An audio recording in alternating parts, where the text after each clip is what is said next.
chilly evening. I'm very glad we made it. My name is Shani Orgad, and I'm a professor of media and communications here at LSE.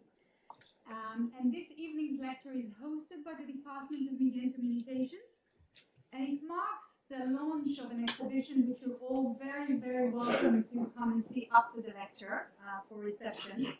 The exhibition is called Red Alert on Democracy, Photographing Protests and Civil Resistance in Israel Before and After October 7th. And it's now on display in LSE's Atrium Gallery, which is in a different building. So follow us when we end the lecture. Now, since January 2023, Israel has witnessed the most sustained wave of civic protest in its history.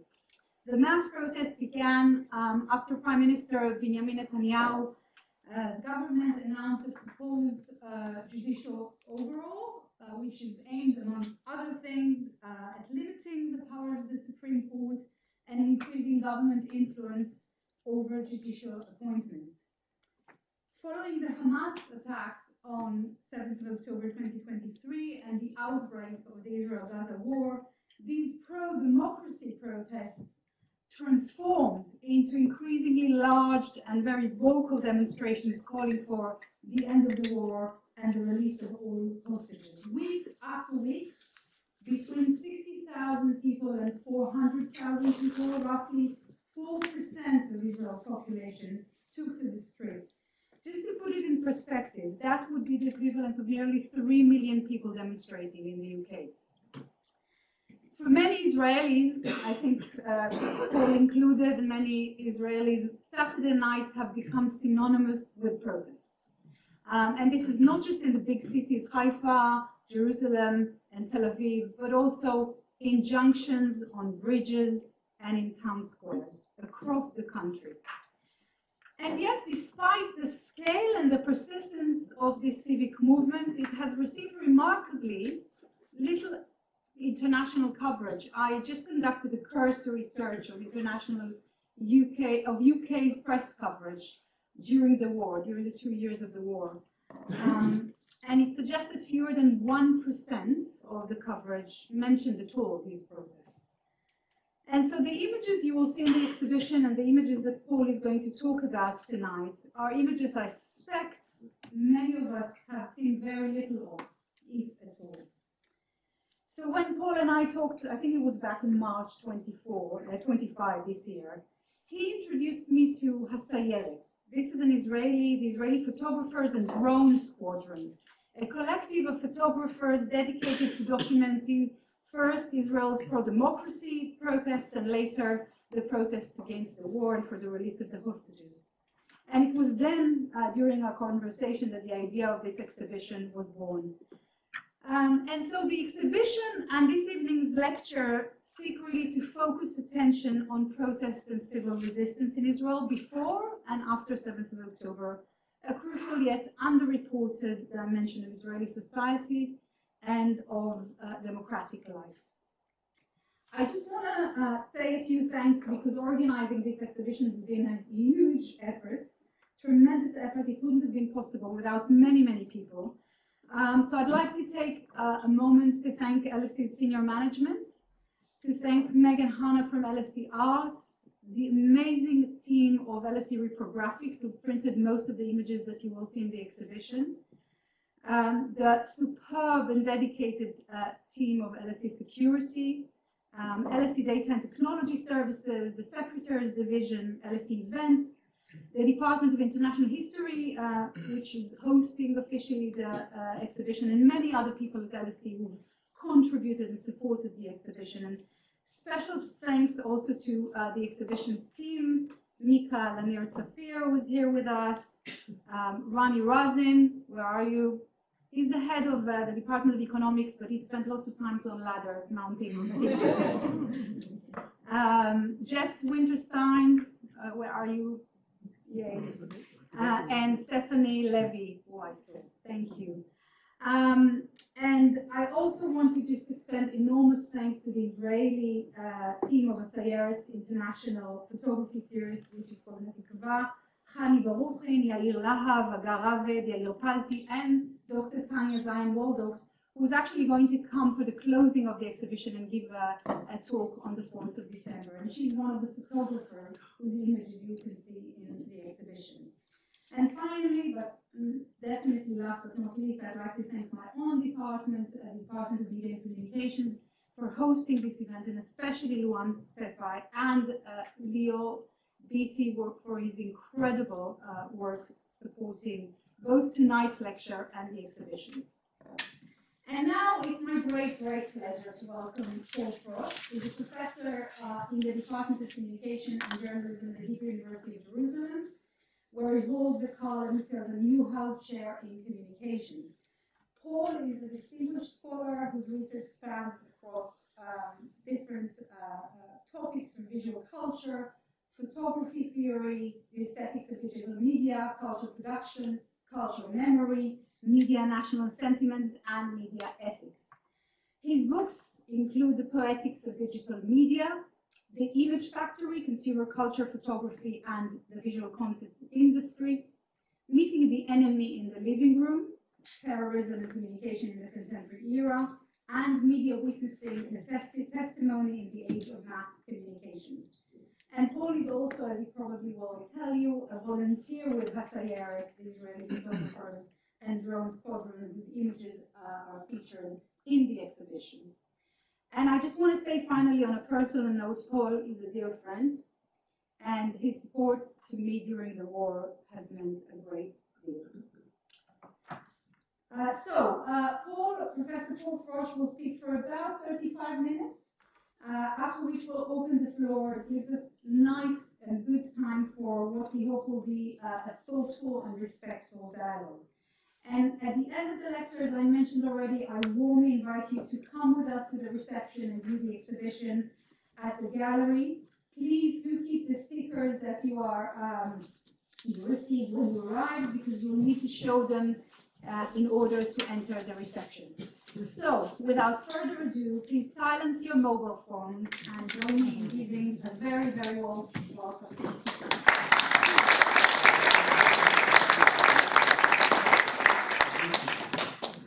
Thank you very much, Shani. I just need to get my... It's immediately after this one. Okay. Here we go. Just hope it was the right version. Yeah. I don't know. We get to the end and there are no slides. That's the wrong version. You just have to listen to me. Can everybody hear me? Yes. Okay, great. Well, firstly, it's a great pleasure and an honour to be here tonight to give the opening lecture for the exhibition Red Alert on Democracy. And I'd obviously like to thank LSE and the Department of Media and Communication for generously hosting this event, along with all of the LSE staff involved, and in particular my good friend Shani for her tireless dedication for making this happen. And I would like to thank Shani's co-organisers and co-curators from the Israeli Democracy Drone and Photography Squadron. I'll tell you a little bit more about them in a minute. Tanya Zayn-Moldox and Hani Borishin. In my talk tonight, I'm going to try to give you a guided tour of some of the key characteristics of the weekly and frequently daily mass pro-democracy demonstrations that have been held in Israel since roughly January 2023, and which are still continuing today. I'll be doing this through the lens of the images of those demonstrations, because creating and distributing striking photographs and videos of these extraordinary protests was not only undertaken in order to keep a record of what's happening on the street, but because the images were part of a coordinated effort to make these protests as effective as possible. It was based on the not particularly original realization that in an age of 24-hour media coverage through mainstream channels as well as social media, a protest that is not photographed might as well not have happened. It is this realization that underpins the photographs and videos taken by Israel's volunteer collective of hundreds of pro-democracy street and drone photographers, called in Hebrew Hasayeret, the squadron. Thanks to the sheer size of the demonstrations, but also thanks to the images of them, the protests have become a key feature of the political landscape, occurring across the major cities, towns, and landmarks and intersections.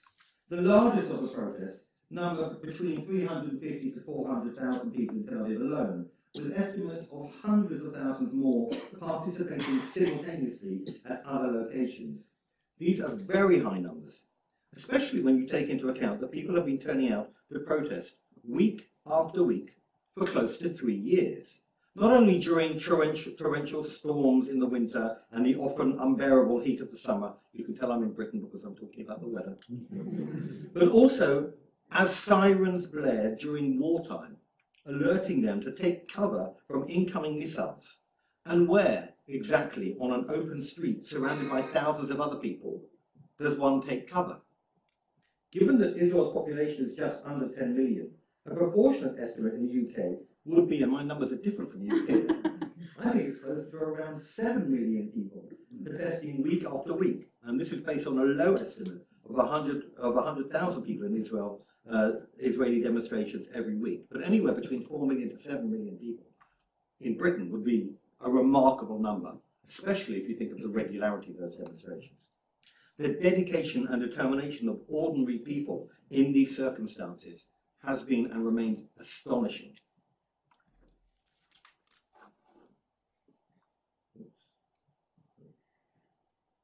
Could do with a clicker actually. Fine. Okay.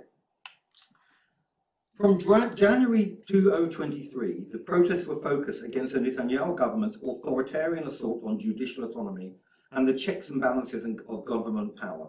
Put simply, in Israel there is no written constitution and no second parliamentary chamber, which means that the only check on a government with a parliamentary majority in riding roughshod over the rights of individuals and groups is the judicial system, and especially the Supreme Court. Proposed government attempts to reform their word, the judiciary, and increase political control over it, but that's widely interpreted as direct attacks on Israel's democratic values. Following the October 7th, 2023 attacks by Hamas and the beginning of the Israel-Gaza war, the pro-democracy protests gave way to increasingly large and vocal demonstrations against the intensification of the fighting and in favour of a ceasefire and the release of all the Israeli hostages. Crucial to these protests' visibility and effectiveness were the photos and videos taken by Hassayeret and distributed in real time by volunteer teams, of which I am a member, across local and international mainstream and social media, primarily via WhatsApp groups. It is no exaggeration to say that these photos of mass civic protests have profoundly reconfigured the very look of Israeli politics over the past 3 years. They have fashioned the visual form and symbolic content of mass political action, and in the protests produced a repertoire of shared mental images of civic activism, solidarity, and agency for many people in the country.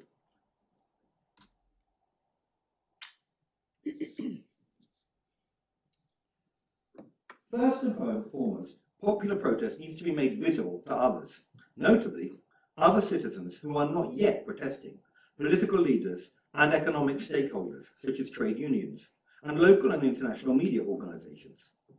But what do the people look like? Drone images from above repeatedly produced images whose key message was quantity and spatial density.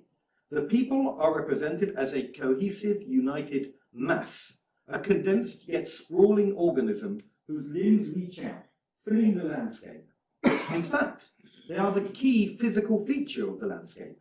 In this photograph, for instance, the buildings of the Supreme Court and of the Knesset, Israel's parliament, recede into the background as the people take over from national institutions as the key agents of political action. The physical extent of the people often exceeds even the boundaries of the image which shows them, such as in this image. Perhaps the most iconic and replicated view of the Israeli protests in general, in the main Kaplan Junction in Tel Aviv. The message is clear and relatively simple. The size and scale of the people is almost too big to grasp in a single image and cannot be ignored. This image of the Israeli demos, the people amassed together as citizens claiming their right to political sovereignty, was not only an answer to the question of how to make the people visible in images, it also solved the problem of how to make them count numerically. Thanks to the drone images, the protest organisers could develop new computer-aided methods for calculating the size of the protests. As discussed in an excellent recently published academic article on the topic by Vered Maimon and Roy Boshi, the drone images used for these calculations employed a fixed protocol, which meant that they were very static, standardized, and aesthetically boring, and were almost never distributed for media use. But they did enable the protest movement to counter the far lower numbers typically circulated by the Israeli police. The symbolic threat of the drone images, both to the political messaging of the government and the numerical assessments of the police, led in September 2024 to the police attempting to close the skies within a kilometre radius over the Kaplan Junction in Tel Aviv, claiming that they were conducting airspace management experiments that just happened to coincide precisely with the timing of the main demonstration.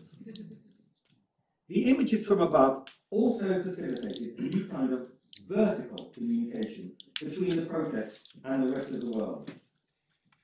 A giant banner carried aloft by dozens of people spread out across the demonstration. This, of course, reinforces the idea that while protests on the street are constituted by the people who participate in them, they have become primarily significant as spectacles for media audiences, both local and foreign, especially since the advent of television and more recently of digital networks. This means that the aesthetics of the mass protest, the techniques to determine how it looks, and the point of view from which it is seen from the outside become as important as its political message. Here are two different images shown from above. In the one on the right, you can see the actual physical location of a demonstration in Jerusalem, right next to the illuminated Knesset Parliament building. You can also see a large screen which allowed the demonstrators to view images of how the protest looked from the outside and above as they participated in it. But the image on the left is actually more faithful to the key media strategy of using giant banners held aloft for the drones to see. The actual location of the protest is invisible. The caption says Tel Aviv, but it could in fact be anywhere. Its exact physical setting is irrelevant to the purpose of representing the people and sending a singular message from them to be read by those media users who are not actually there.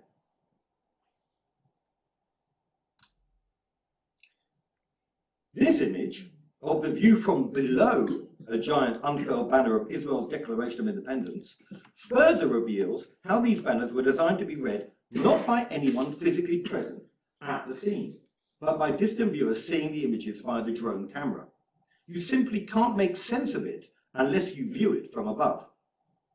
Since many of the banners were in English rather than in Hebrew, these often acted as appeals for solidarity directed at non-Israeli viewers, distress signals asking for help to save Israeli society from its own government. And during the war, where the addressee of the banners was frequently one individual, first President Biden and then President Trump, they acted as direct entreaties to put pressure on the government to agree to a ceasefire. Here again, in the first image, you can see the physical location. This is the plaza in front of the Museum of Art in Tel Aviv, which became known as Hostages Square because of the protest activities organized there over 2 years. The physical structures on the left and towards the bottom are actually temporary tents and booths set up by the Hostage Family Forum and other protest groups.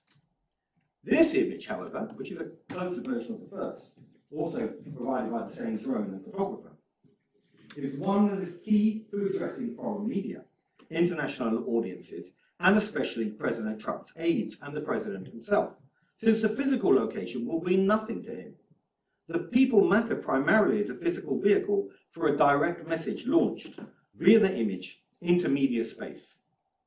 Such vertical communication between a coordinated mass public speaking to distant strangers show how contemporary media systems can be used to challenge an axiom of modern international politics, that only the nation state and its government can collectively speak for the people to the outside world. Despite the visual prominence of the drone images, particularly in mainstream media coverage in Israel, Most of the photographs and videos distributed by Hasayeret are from within the demonstrations, captured at eye level, potentially transporting viewers into the heart of the protests and, to a degree, letting them know what it is like to be there. Two clear patterns emerge from this close-up coverage. The first is the individualization of the protesters and the prominence given to their emotions and beliefs. In these images, we see expressive faces, and as in this photograph, bodies turned into public statements. We also see despair, exhaustion, distress, and occasional hope. Hundreds of images are devoted to making visible the varied feelings and opinions, and also the personal media strategies and handmade placards that motivated particular individuals to participate in the protests, week after week, sometimes day after day. Here there's a play on words between the Hebrew word die, which means enough, and obviously the English word die. This individualization, combined with the always-on 24/7 organizational setup of Hasayeret's distribution team, and the handiness of WhatsApp as a distribution network, thank you Meta, meant that personal protests, perpetuating the message in the downtime in between mass demonstrations, were continually made visible and therefore valuable, not only for themselves, but also to the protest as an ongoing media spectacle. The spectacle of a people relentlessly and obstinately stating their opposition to their government. Here's another example of an obstinate personal protest. Ricky Lieberman, who took this placard with her to every protest she herself constituted, often as a lone demonstrator standing on a corner in Tel Aviv or elsewhere. The second pattern in these close-up images is the representation of diverse political groups and aims within the broader protest movement. The image of the mass, viewed from the drone above, risks disguising the very significant differences and disagreements among those who together have managed, so far, to form a common front against Netanyahu's government. The main body of the protesters range from moderate left to moderate right, measured on a scale of opinions regarding the Israeli-Palestinian conflict. No less significantly, most, though by no means all, of the participants in the large central demonstrations were Jewish, though there were several prominent Palestinian Israeli speakers.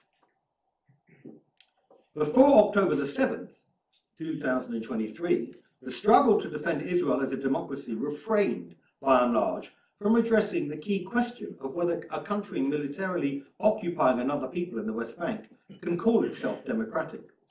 Some groups within the movement certainly did address that question and answered it negatively, with banners visibly proclaiming their position, no democracy with occupation, standing alongside more centrist groups who emphasized the liberal character of Israeli democracy for those living within the green line that separates Israel from the West Bank.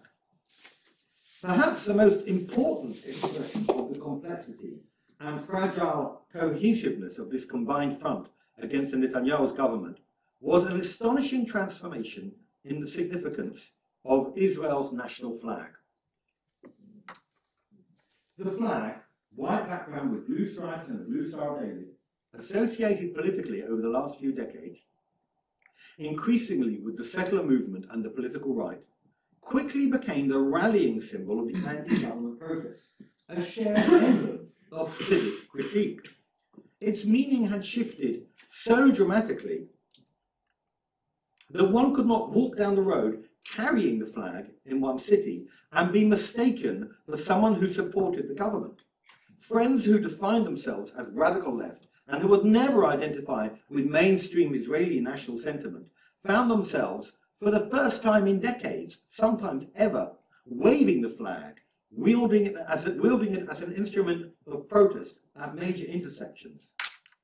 It not only became a symbol of affiliation to carry at mass events, but a symbol of resistance carried by lone protesters. Now, I know that there have been different controversies and struggles over the meaning of the national flag in many other places, including recently in the UK. While recognizing the deep fissures and inequalities that this shift in the flag's meaning can still disguise, it is nevertheless hard to think of other examples where a national flag has become the primary symbol of a pluralistic protest against an authoritarian nationalist government. After October the 7th, and as the pro-democracy movement morphed gradually into a movement against the war in Gaza, another visual aspect of the images and the demonstrations became salient. The use of photographs in the demonstrations in order to give presence to those who were absent, and the reproduction of those photographs in the images of the protests. Reminiscent of a strategy employed elsewhere in the past, such as in demonstrations for the release of Gilad Shalit in Israel, and also posters of the disappeared used in protests against dictatorships in Guatemala and other Latin American countries. The physical space of the demonstrations was filled with the faces, life-size and sometimes more than life-size, of the Israeli hostages who were kidnapped by Hamas and held in captivity in Gaza. This use of photographs within photographs served the ongoing political and moral cause of continually remembering the hostages and making the government put their release at the top of its political agenda.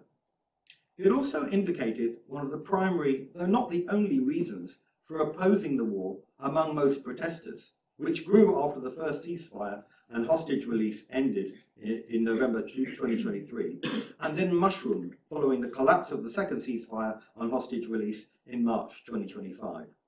This was the widespread perception that the war was being perpetuated and intensified solely in the interest of maintaining Netanyahu's fragile governing coalition and of promoting the extreme messianic and supremacist theologies of his coalition partners. Another use of photographs was no less political, but also an act of commemoration of the dead and solidarity across the battle lines. This is the practice of using photographs to make present at the protests the civilian Palestinian victims, especially children, of the Israeli army's offensive in Gaza. There are two main audiences for these images. The first is other onlookers and protesters at demonstrations, who may be opposed to the war because of concern for Israeli hostages or soldiers, but not necessarily out of declared distress for the fate of innocent Palestinians. The second audience is local Israeli media, and particularly Israeli media audiences. The images were designed to populate Israel's media space with images of the dead, contrasting starkly with mainstream Israeli news coverage, which, shamefully, has almost entirely avoided reporting Palestinian deaths, and which resulted in most Israelis never having to face images or even detailed descriptions of the consequences of Israel's actions and the killing of innocent civilian Palestinian civilians. Sometimes received with hostility by onlookers, the act of making Palestinian victims present was not only one of unusual civic courage during wartime, but reaffirmed the fragile plurality of the movement against the war and the often extraordinary personal commitment of the protesters, documented, circulated, and amplified by the photographers of Hasayeret. Such images were thus made potentially visible to larger numbers of Israelis. This was and remains a crucial act of civic virtue, expanding physical and media spaces as an arena for political action against the government, but also turning them, even if momentarily, into sites of ethical acknowledgement for those innocents who have been killed. In conclusion, here are some final thoughts and takeaways. First, what has the protest movement actually achieved so far? Well, it contributed crucially to the delay of the overall project for so-called judicial reform in January 2023 by creating a mass movement that visibly put pressure on employers and especially on the main trade union, the Histadrut, who in a dramatic sequence of events effectively shut down the country, including the airports, until Netanyahu announced a temporary shelving of the plan. That struggle over judicial reform, which has been imposed in a piecemeal fashion, is still ongoing. Second, the return of all the hostages still alive and of most of the remains of those killed in the recent ceasefire agreement. Third, the cessation of war, though not hostilities, and the agreement in principle to a plan for a full termination of hostilities, the withdrawal of Israeli troops, the disarming of Hamas, and the political, civic, and physical reconstruction of Gaza. Obviously, we know that these are early and not particularly promising days for the implementation of the medium and long-term goals of that plan, and that they depend, among other things, on a US president whose attention, interest, and mastery of details are liable to sudden and devastating changes and failures. Finally, a sense of visibility and identity. This is where individuals and small groups feel that they are not alone in how they perceive what is happening, not isolated in their opposition to it, but part of a much larger population of like-minded people who suddenly become visible to them. This sense of being part of something that is historically urgent, where you act together with many others like you, is extraordinarily empowering and crucial to the ability to sustain a protest over a long period of time and in the face of terrible setbacks. It is worth noting that in the period since the beginning of the pro-democracy protests, the Israeli right has consistently failed to match their size, intensity, and regularity, the only possible exception being demonstrations of the ultra-Orthodox community against being drafted into the Israeli army. One of the main lessons and challenges for the demonstrations in Israel, and by extrapolation for similar movements beyond it. The first lesson is you need to build as broad a movement as possible, where ideological purity gives way to the overarching pragmatic aims of changing government policy. This means sometimes making very uncomfortable compromises on what were, until that very moment, unshakable core principles. In the end, for instance, even people on the radical left in Israel, who certainly have qualms about embracing the national flag as a political emblem, understood its extraordinary importance and value as a way of rallying hundreds of thousands of people to the same broader cause, opposing authoritarianism, ending the war, and holding government to account for its policies, actions, and failures. And they did not break away from the movement when the flag became its primary marker of affiliation and belief. This ability to compromise requires repressing venerable traditions of turning on political allies more ferociously than on your real political opponents. Second, you need an efficient, coordinated media campaign that combines immediacy and flexibility of response with longer-term strategic goals. You have to pay at least as much attention to the kinds of images you create and the kinds of messages you send through both mass and social media as you do to other more physical aspects of the campaign. And those physical aspects, the location, character, and overall look of the protests, have to be first and foremost media friendly. Protests on the street are not primarily political events for those attending them. They are a kind of rhetoric, a language of persuasive images, a rolling media spectacle for those who are not there.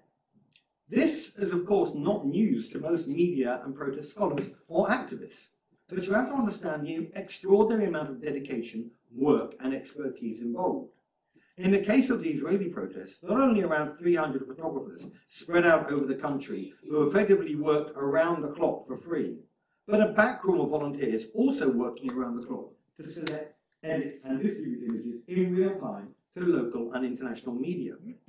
Our 24/7 image-saturated environment means that what audiences see is extremely fragmented, and only constant action and ceaseless coverage over time, with very clear, relentlessly repeated and focused messages, such as democracy, the word in Hebrew, demokratia, chanted again and again, and seen on t-shirts, banners, and stickers. Bring them all home now. End this effing war, President Trump. Save the hostages. Messages like that can break through that fragmentation. I hate to say it, that this is also a simple message from Trump himself. Everyone knows what MAGA means. Where is the Democrats' alternative slogan? That's why even on a quiet day, when no mass demonstrations or days of national disobedience were planned, there were always protests taking place somewhere in Israel, even if they were only of lone individuals or 2 or 3 people. Photographs and video footage of these protests will be distributed far and wide on media networks. The protest never stops. Third, that in the case of Israel, but I also suspect in some other cases, international appeal is not an add-on, a luxury that is secondary to the main work of the protest movement, but essential to its effectiveness. You need to be prepared to internationalize all the way down to the loneliest banner, sticker and t-shirt using international languages, mainly English, and symbols that can be understood abroad, in addition to obviously speaking to citizens of your own country in their own language. It's not an easy balancing act to perform, and in the Israeli case, I'm certain that it hasn't been a total success. As Shani mentioned, there should have been far more coverage of the Israeli protests in media in the UK and elsewhere than there were. Luckily for the Israeli hostages, we have a US president who has a social media network all of his own to pay attention to. What have been and remain the main challenges for such a movement? Well, obviously, keeping up this level of activity over time, especially amid active government pushback and an increasingly violent and repressive response by the police. It takes extraordinary mental effort and often physical courage to participate actively in many of these demonstrations, since the police have arrested people and held them in custody for days, simply for reading out the names of hostages outside the homes of ministers, or for distributing flyers in synagogues attended by government ministers. But probably the biggest challenge, the one that makes me most frustrated and causes the greatest despair, is the continuing ability of the government to ignore the protests. It took foreign intervention by a president many consider authoritarian, and who has recently been wont to issue direct instructions to Israel's courts in support of Netanyahu's own legal case, to meet a primary goal of the protests, the ceasefire and the release of the hostages. The key problem here is how to translate mass action on the streets and powerful media messaging into parliamentary and ultimately electoral terms. The government can simply go on doing what it wants as long as its parliamentary majority holds. This was a particular problem during the war, when Netanyahu perceived that his extreme right coalition partners, led by Ben-Gvir and Smotrich, posed a graver threat to the stability of his government and to his political survival than did the protesters, many of whom would never vote for him anyway. But it is primarily, I think, a massive failure that the opposition parties did not manage to capitalize on the widespread antipathy towards the government and the building of a genuinely massive extra-parliamentary movement against it. Leaving aside the government's policies, the government's sheer administrative incompetence should have been enough to enable more significant erosion of their electoral support.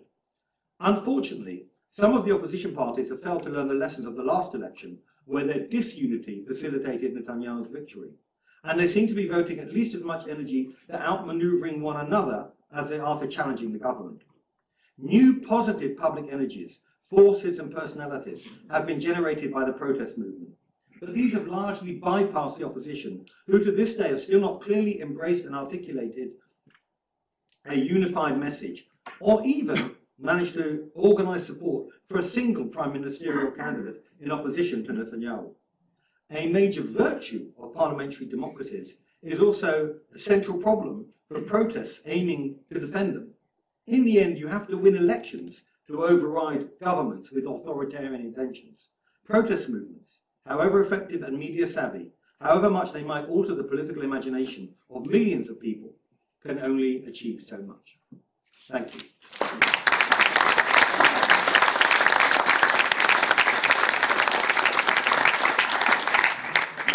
Perfect timing.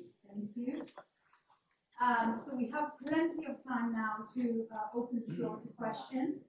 Please, if you are asking a question, if you're happy to say who you are, so tell us where you're from, who you are, unless you specifically don't want to do that.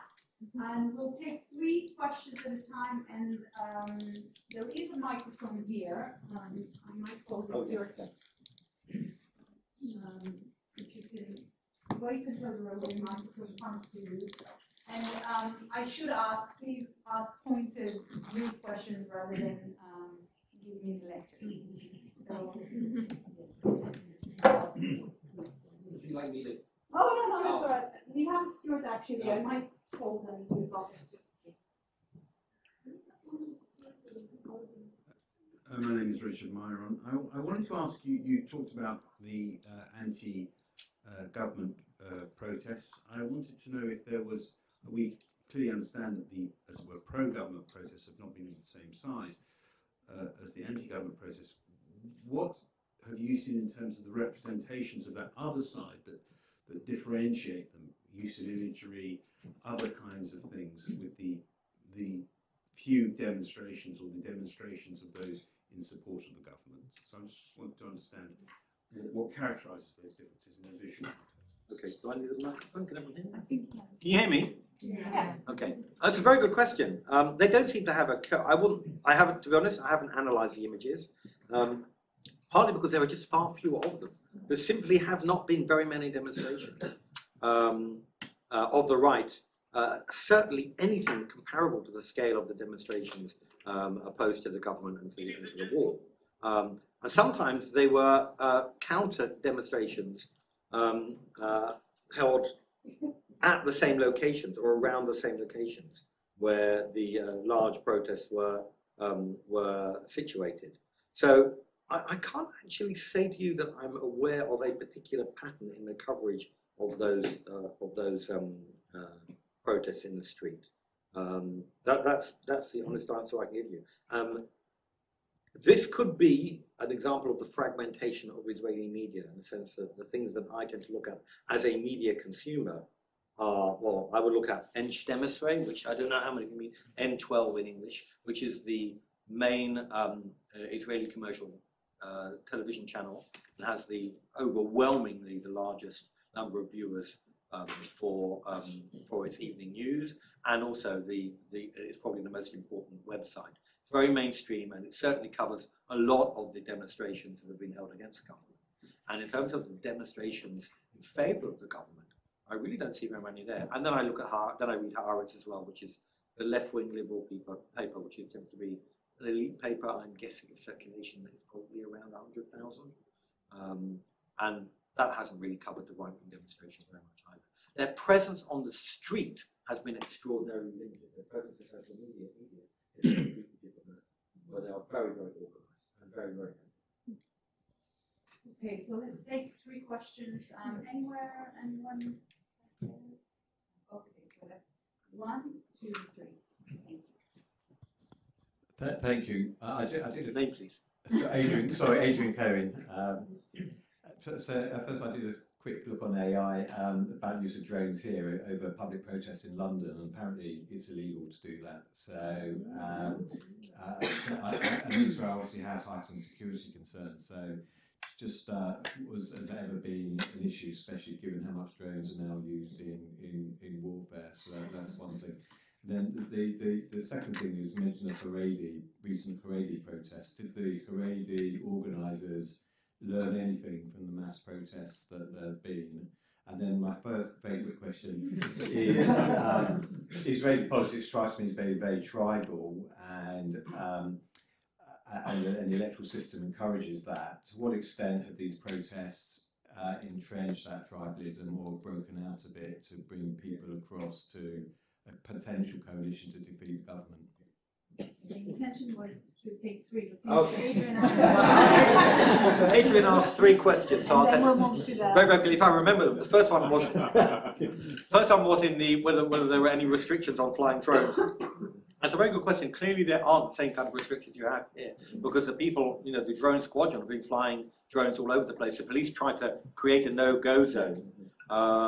And it's actually remarkable, because anyone who knows the geography of Tel Aviv, Kaplan is not far from the Kiryat, which is the IDF headquarters. So in theory, you wouldn't have to work too hard to justify closing, on security and military grounds, you wouldn't have to work too hard to try and close the skies and just extend it beyond the IDF's national headquarters into the area where the demonstrations are being held. That hasn't happened. So there were attempts to close the skies. They failed. So that the police doesn't have the authority to do it. The civil aviation authority that has to do it, and they can do it.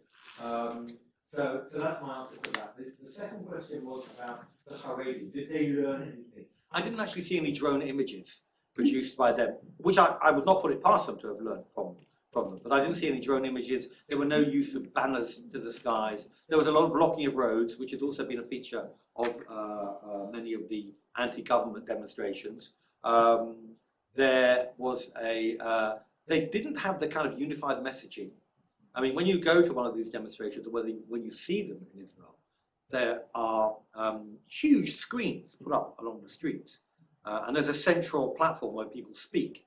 And in between speaking, there are videos which have been professionally produced that go up. There's a lot of money put into this. There are also merchandise being sold. It sounds terrible. Oh my God, we're commodifying the anti-government protests. But it's one of the ways that they maintain these protests from week to week, because they're extraordinarily expensive to organize.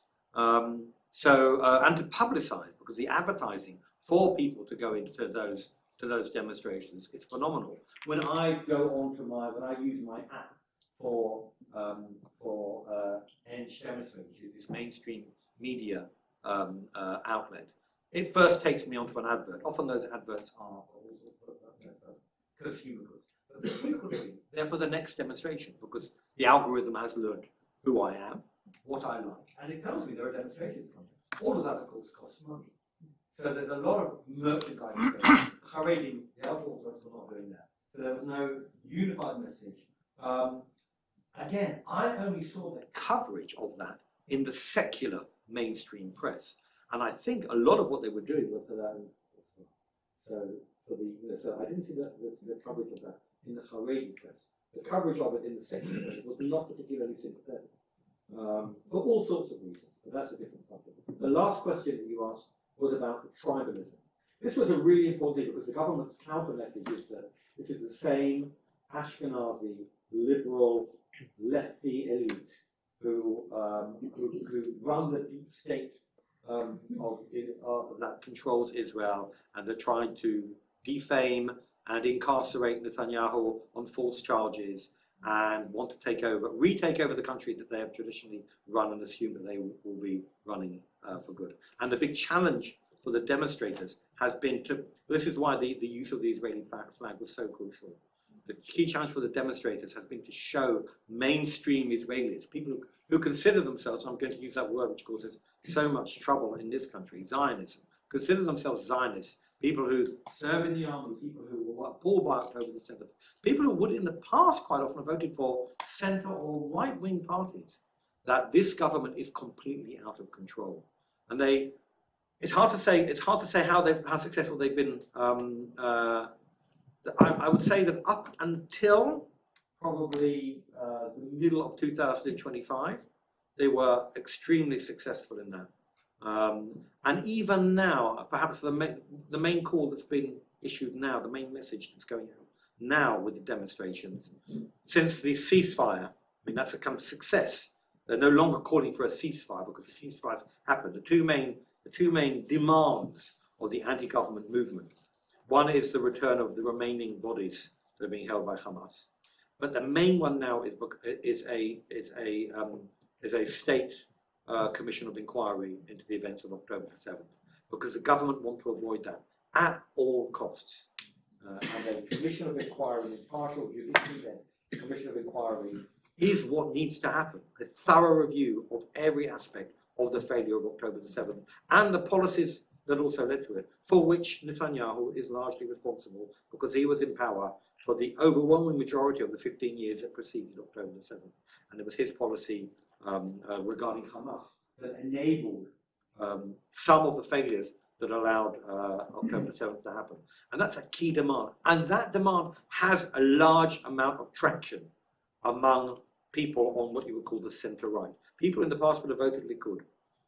That's also partly because the Likud has changed over the last 5 to 10 years and become effectively a party of one man and support for one man, and becomes far more populist than it was in the past. So that's why. So Israeli politics remains tribal, and you will go to parts of the country where demonstrators are few and far between, and the characterization of the protests in Tel Aviv as the protests of an Ashkenazi liberal middle class elite, does stick, in part, by the way, because they're held in Tel Aviv, and that's the reputation that Tel Aviv has in Israel, let alone anything else. And that's the challenge that they've had to face. I think they've broken out of it, because when you look at one of their key aims have changed through over the last few years.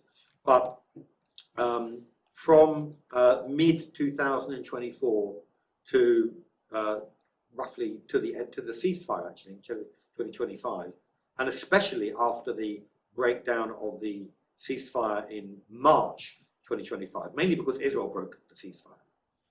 The key message, the key aim has been to translate support for a ceasefire and pressure on the Israeli government to agree to a ceasefire from around 40% to 70% of the public, which means bringing over a large number of people who traditionally vote for the right.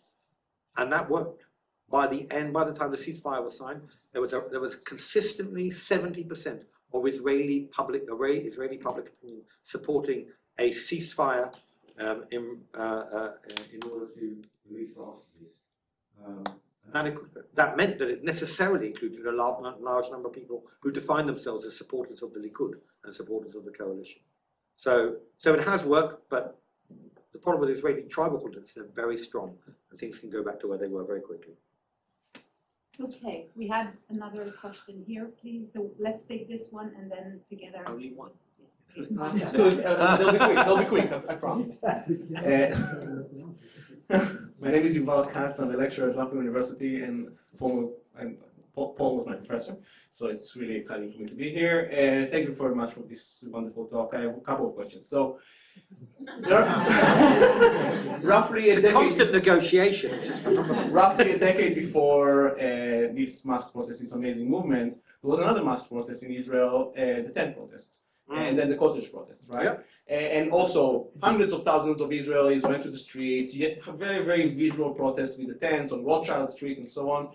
I'm curious, as an expert on visuals and aesthetics, if you can compare the aesthetics of these two movements, or also think about what, because that protest movement faded away eventually. There was a Trachtenberg committee, and then it just dissolved. So I'm just curious to hear your reflections on the differences, or maybe the similarity between these two movements. My second question.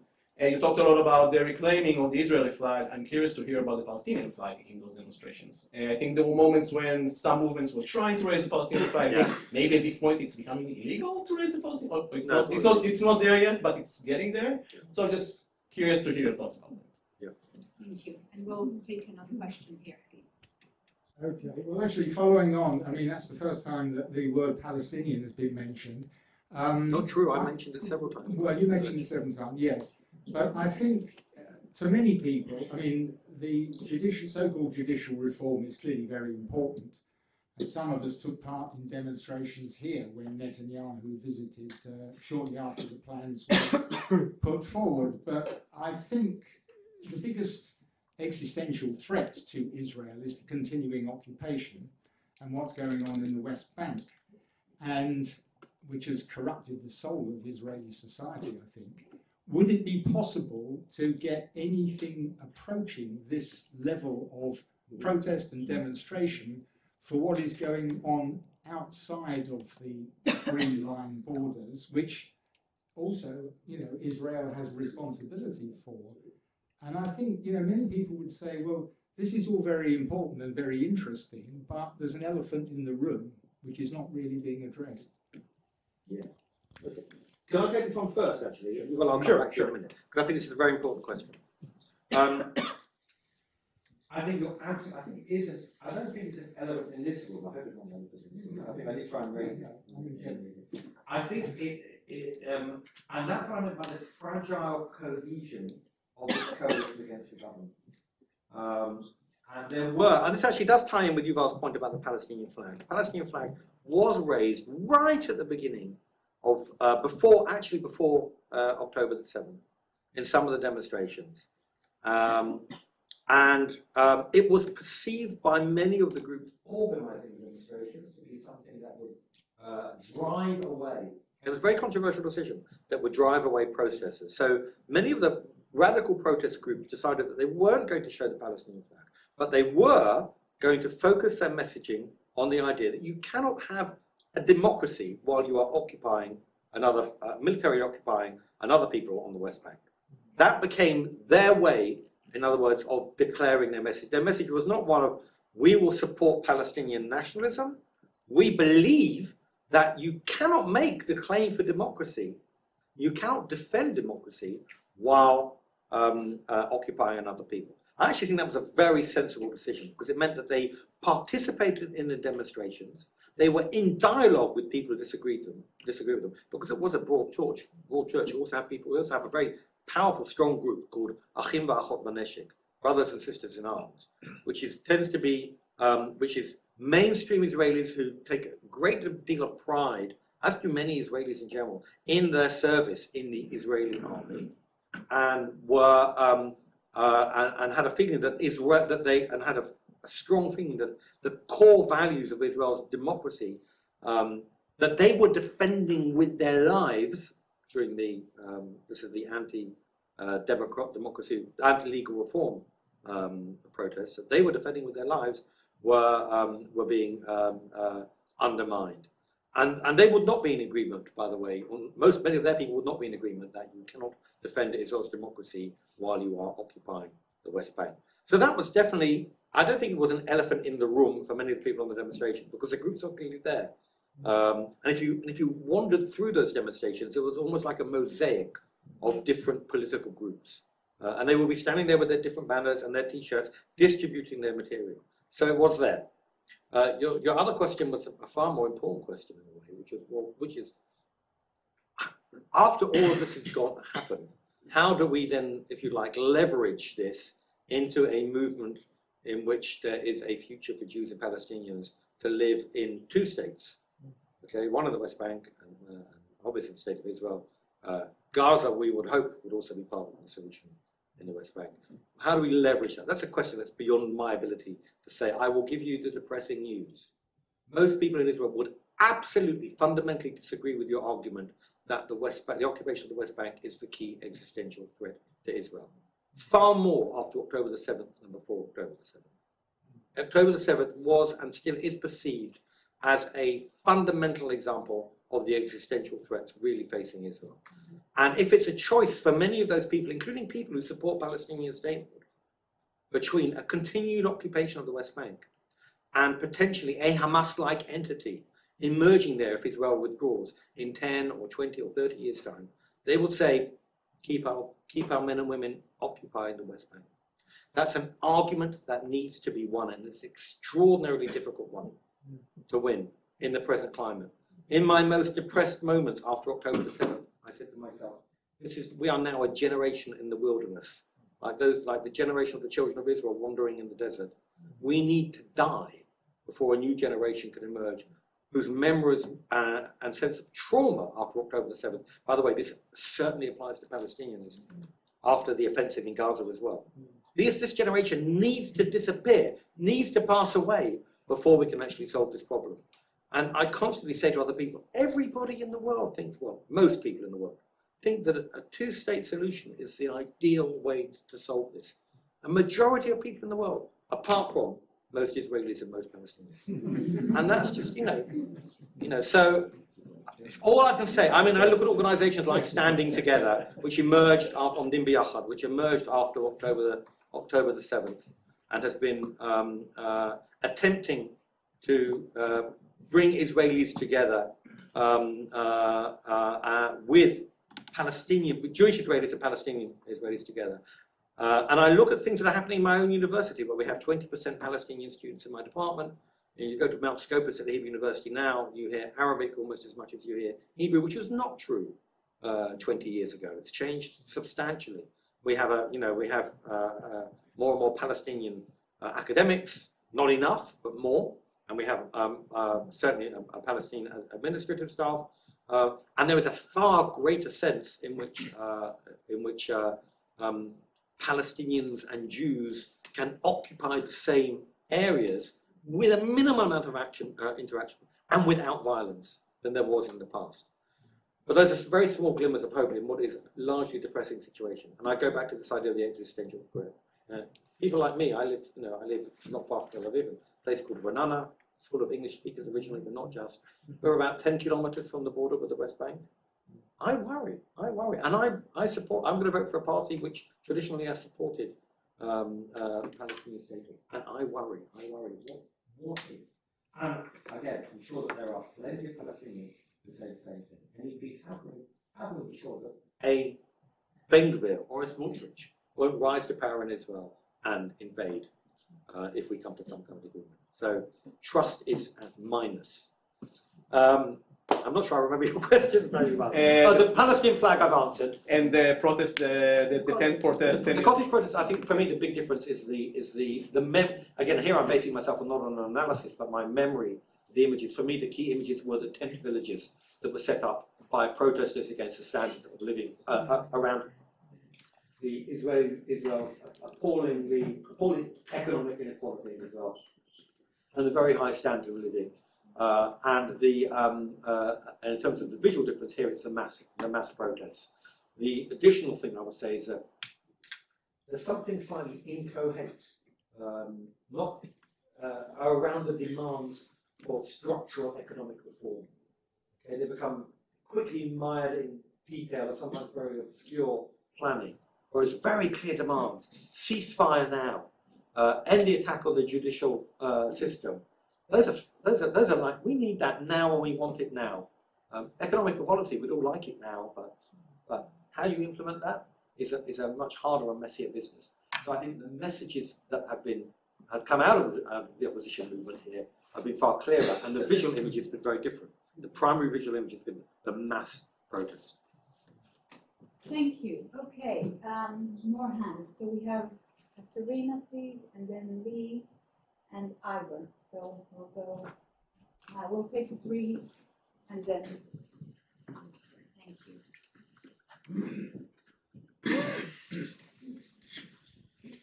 Hi, my name is Katerina Balakura, International Relations Department, Middle East Center. I have a question about the coverage of the Gaza war by the media in Israel. I've read that you mentioned that it was limited, and my question is why? Okay, it's a very good question. Firstly, what was...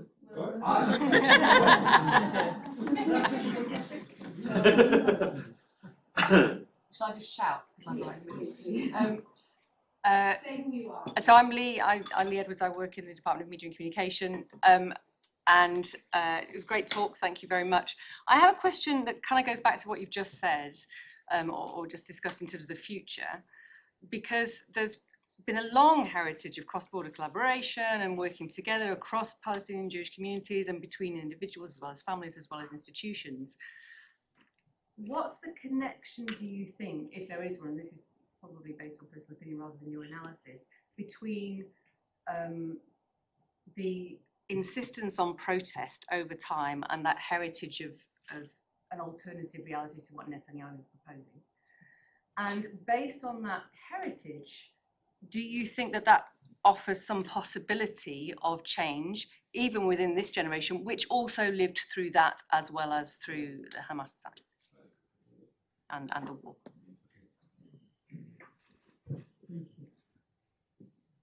Thank you for your talk and the pictures, which were always help. Ivor Gabriel, University of Sussex, retired. Just following up what you said about the increasing presence of Palestinian academics and students and so forth, but not many of them turned up in the square. What can the movement, if it is a movement, or it is a bit more incoherent, how do you get the 20% of Israeli Arabs involved? Because it's very understandable why they're not, why it made them uncomfortable. I do think the absence of Palestinian flags was very striking in those images. You just walk around London or any UK city and you see lots and lots of Palestinian flags. Now, I understand the sensitivities, but I think, forget two-state solution at this stage, I don't think any progress is going to be made until the Israeli centre, if you like, let alone the left, is able to mobilise, make coalition with, because the relationship between even the left parties and the Israeli Arab party has been poor. I think that's another little elephant in the room which needs addressing. Thank you. So I need to remember the questions. Okay, first one. Question about media, which is a really excellent, well, they're all excellent questions. No, they are. They're really having to work hard. Right, okay. The media. There are several reasons why the media didn't cover. One thing is, there was a lot of coverage of the World Cup, constant coverage of the World Cup. It was always there on the news. And it was almost always footage of journalists. If there was footage from Gaza, it was almost always footage of journalists embedded with Israeli troops. Okay, so if you did see, of course, Israel didn't allow foreign journalists into Gaza. If you did see coverage that was coming out from other groups within Gaza, which is normally footage taken by Gazans, sometimes employed by foreign media organizations, sometimes just uploaded stuff to social media. It was often it was normally framed within the context of this is what the rest of the world is seeing, and this is why Israel is in such trouble diplomatically. In other words, it was never, or almost never framed within the idea that this is what's happening in Gaza. It was framed within the context of a propaganda war. So, and those would be the only times when you saw, if you like, images from Palestinians about what was happening in Gaza, or from other news agencies about what was happening in Gaza. The Israeli media invested a lot of time and resources into coverage that was focused on what the Israeli army were doing in the Israeli army's turn. So if you think about images, the images that constantly recur are images of soldiers looking out of windows with their rifles, the sound of gunfire in the distance. Images, if you like, of a battle scene that you don't see the destruction, and you certainly don't see the civilians. You would occasionally see civilians when these civilians were being moved from one place to another. There was one very notorious or controversial report by a normally widely respected journalist on N12, the mainstream broadcaster, where he was interviewing some of the Palestinians who are being moved from one part of Gaza to another part of Gaza. And he asked them what they thought, and basically led them with questions so that they would say, "Curse Hamas, we oppose Hamas, Hamas are responsible," etc., etc. And he claims that he didn't have to elicit any of that. This is what they were genuinely saying. Critics were saying, "Well, you're an Israeli journalist standing there with the Israeli troops. What do you think they think you want to hear?" So, you know, there was, but apart from that, there was a lot about Gaza, almost nothing of the kind of things that you were seeing here and that was reported globally. What are the reasons for that? One reason is one that's well known among media scholars, which is that most media during wartime in their country tend to rally around the flag. They generally do not report on the enemy. They do not report on civilian deaths that we have caused. It's well known, it's well known in Israel, when, you know, the United States was killing people in Iraq or Afghanistan. That wasn't widely reported on American media.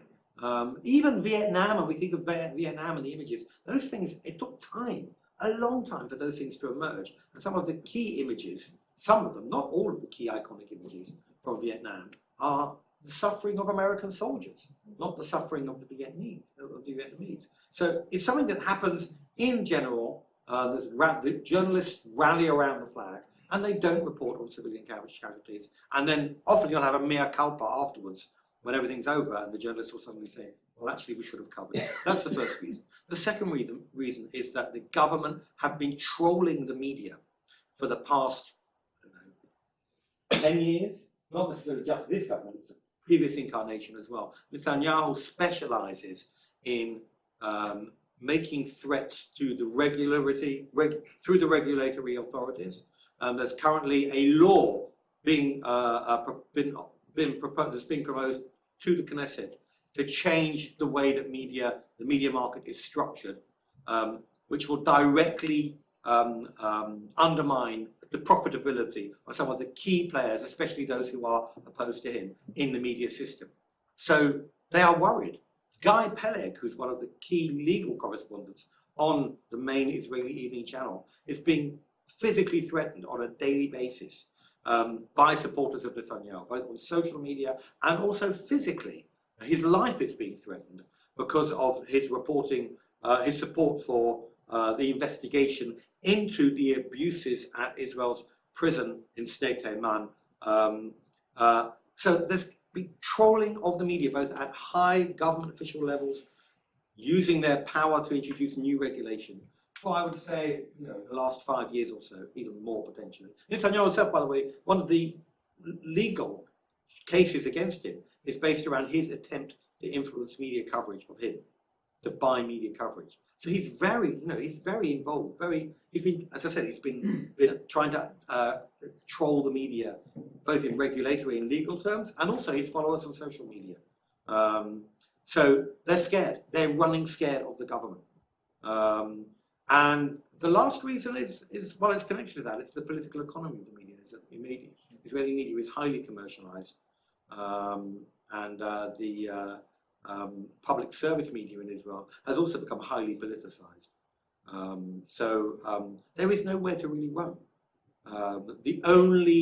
The last bastion, if you like, of what you might call, yes, of critique and oppositional reporting in Israel is Haaretz, and Haaretz is vilified and hated by many people who consider themselves mainstream, let alone on the right, for its coverage. So it's one, rallying around the flag; two, they're running scared; and three, the economics of the media in Israel. Those are the three main reasons. There will be a lot of people answering. By the way, there have been demonstrations. Some of the demonstrations have been outside some of the main studios about the improper coverage, the almost total lack of mentioning even numbers of Palestinians being killed, let alone showing images. So anyway, so that was that question. Lee's question. Okay. Well, this is partly what I mentioned the organisations standing together, and also so that I'll give you another. Again, these are anecdotal. So at what point anecdotes become evidence is a problem here. But there was recently a very interesting interview with the head of Givat Chaviva. And Givat Chaviva is the educational centre of the left-wing Hashomer Hatzair or Kibbutz Al-Tzi Center, and it's been banging on about coexistence and mutual understanding, with a very keen awareness also of the imbalance and the power asymmetries. That's been its main reason for existing for, I don't know, 40, 50 years. And they have registered a huge uptick, okay, in the number of people registering for their courses. Both from educational institutions in Israel. Again, I'll talk about this in a second. Both from educational institutions in Israel, both Israeli Arab educational institutions, or Israeli Palestinian, and Israeli Jewish. Of course, the people who tend not to be part of that discussion, and this is really important for demographic reasons, are the Jewish religious and ultra-Orthodox groups, who are growing demographically and tend to vote right. They're almost completely not involved in this project. So that's anecdotal evidence of, if you like. And she said, well, how can you explain this? She said, well, there is a reaction which says that people have had enough. They said that we can't keep doing this. We can't keep doing this. October the 7th wasn't a one-off. This has been going on for too long. And they're recognizing it through educational institutions. Now, again, is that representative of large-scale movements? I don't know. The success of standing together, which was an initiative, it's been largely, I don't think it's largely, it hasn't been, it's been very influenced more recently by by Hadash, which is the kind of I suppose it's fair to say the residue of the Israeli Communist Party, but it's been very influenced recently by Hadash, but also has a lot of other people in it, in which Israeli Palestinians and Israeli Jews have been embracing new initiatives. By the way, it included work on trying to establish connections between people in Gaza and people in Israel. Each of them, it's an image I didn't show you, it's a very powerful image, each of them holding a photograph of dead children from the other side. But it was so that their emergence and their importance is crucial. By the way, they're boycotted by BDS, just so that you know. So the absurdity here is perhaps one of the most important new organisations to emerge in terms of opposing the government and showing any kind of hope for united action between Israeli Palestinians and Israeli Jews is being boycotted, principally because it's in Israel. This goes to your question as well, which is, you know, there's a lot of work to be done, and there's again, unfortunately, and this is a terrible thing to say, I mean, however much you push things forward, there's always pushback. As I said, I count it as a small victory that after October the 7th, the students in my class, which includes Palestinians who have relatives who have been killed in Gaza, and includes Palestinians who have relatives who have been terrorized in the West Bank at the moment by Jewish settlers, and includes Israelis who lost people or whose friends or relations were kidnapped on October the 7th, and also Israelis who just returned from serving in Gaza. They're sitting next to each other in the same lecture halls. And I count it as a miracle that violence does not break out in the classroom. Because they're bringing with that, not only that, we have one of my colleagues is researching the TikTok war between Israelis and Palestinians, and her group is 2 Jewish women and 2 Palestinian women who work together to analyze in 2 languages, and they continually meet with each other, and friendships have developed through that. Whether those kind of friendships are enough to sustain solidarity when something like October the 7th or something like the offensive in Gaza happens, it's very hard to say. I take a certain amount of joy in the fact that those things have stayed together. But again, there's deep levels of distrust yet. And by the way, those levels of distrust are not unjustified. If you look, and it's going to sound very like propaganda, it's not propaganda, it's a harsh reality that we will have to face. In recent polls of the West Bank, by one of the most respected Palestinian pollsters, Shafki, 70% of Palestinians polled said that October the 7th was not only justified, but praiseworthy. So when Israelis hear a figure like that, Israeli Jews hear a figure like that, they say, well, you know, on a day-to-day basis, I can get on with the Palestinian who I'm working with. I can, you know, we can have lots of fun, we can have social relations, we can be friends. But on a political level, there's nowhere to go.